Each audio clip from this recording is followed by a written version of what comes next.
भाई जो गुरु बचन पे डट गए, कट गए फंद चुरा। इसके पश्चात आकाश मार्ग से उड़कर समुद्र पार करके एक पहाड़ी पर उतरे।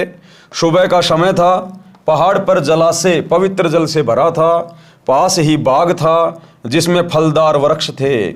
हनुमान जी को भूख लगी थी। स्नान करने का विचार किया। कंगन को एक पत्थर पर रख दिया। स्नान करते समय भी हनुमान की एक आंख कंगन पर लगी थी। लंगूर बंदर आया। कौन सा बंदर आया? लंगूर। लंगूर बंदर किसको कहते हैं? काले मुंह वाले बंदर को। अब ये बातें कौन बता सकता है भाई और बहनों? वही बता सकता है जो उस समय प्रत्यक्ष था, जो अंतर्यामी है, हर युग की बातें जानता है, जिसने पूरी राम कहानी लिखी हुई है।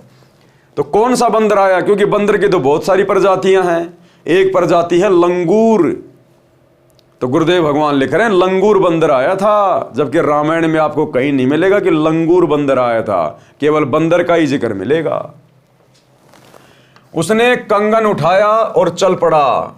हनुमान जी को चिंता बनी कि कहीं बंदर इस कंगन को समुद्र में ना फेंक दे, मेरा परिश्रम पर पानी फिर जाए।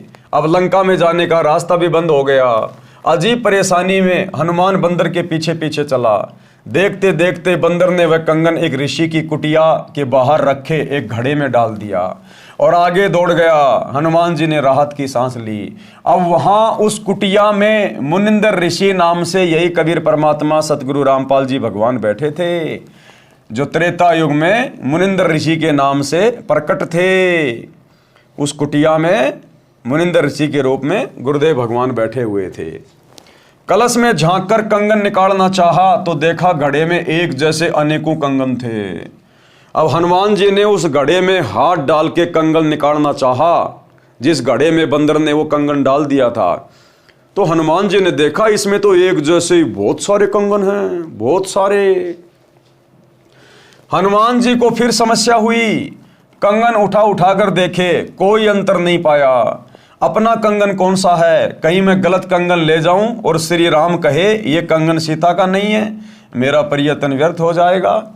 सामने एक ऋषि हनुमान जी की परेशानी को देखकर मुस्कुरा रहा था। कौन था वो ऋषि? यही कबीर परमात्मा सतगुरु रामपाल जी भगवान कुटिया के बाहर बैठा था। ऋषि जी बोले, आओ पवन पुत्र, किस समस्या में हो?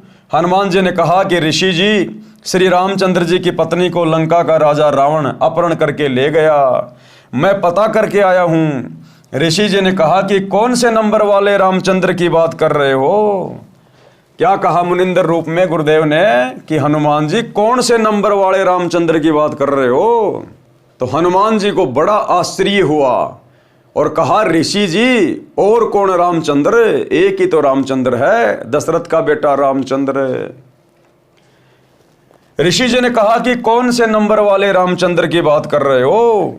हनुमान जी को आश्चर्य हुआ कि ऋषि अपने होश हवास में है या भांग पी रखी है। हनुमान जी ने पूछा, हे ऋषि जी, क्या राम कई हैं? ऋषि ने कहा, हाँ कई हो चुके हैं और आगे भी जन्मते मरते रहेंगे।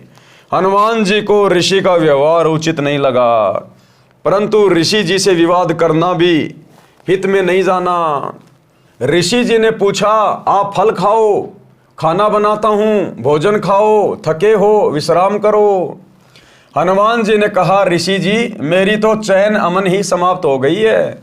मेरे को सीता माता ने कंगन दिया था, उस कंगन के बिना श्री रामचंद्र जी को विश्वास नहीं होना कि सीता की खोज हो चुकी है।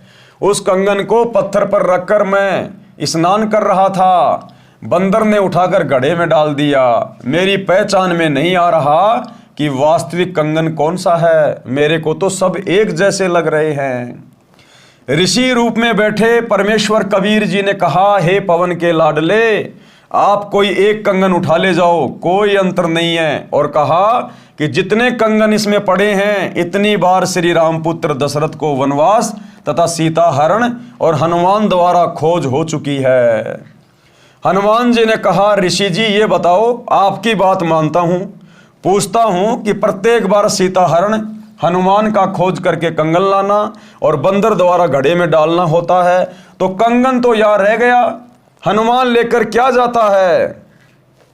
ऋषि मुनिंद्र जी ने कहा कि मैंने इस घड़े को आशीर्वाद दे रखा है कि जो वस्तु इसमें गिरे वह दो एक समान हो जाए।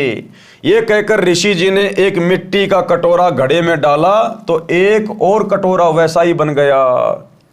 ऋषि मुनिंद्र जी ने कहा, हे हनुमान, आप एक कंगन ले जाओ, कोई परेशानी नहीं होगी।